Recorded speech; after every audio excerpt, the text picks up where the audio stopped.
俾我嘅感覺就係、好似有另外一個有活力嘅生命喺夜晚黑，即係真係入黑之後會出現咯。一個人好私人跑步嘅時間啦，又或者係可以同屋企人一齊去 share 下啲心事嘅時間。夜晚我覺得係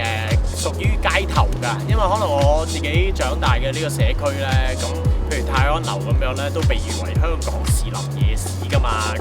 咁無論係一啲街頭嘅小食啊，又或者係街頭發生嘅事啊咁樣，我哋呢個社區有好多地方俾大家可以休息下、hea 下咁樣。咁無論係你同朋友之間嘅一啲街頭手作啊，或者係即係捉下棋啊、傾心事啊咁樣，都係好香港夜晚嘅一啲特色嚟嘅。我覺得呢個社區啲人係幾得意嘅，即係一到夜晚黑佢哋就會湧晒出嚟㗎啦。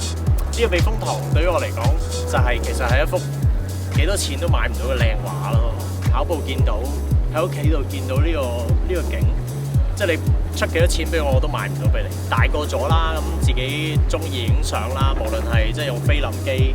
影夜景，係幾咁困難嘅事咧，又用腳架啊。咁到後尾digital 啦，咁而家到個個都用手機，好方便影相嘅年代，佢係每一秒都有變緊啦，每個年代都唔同啊咁樣。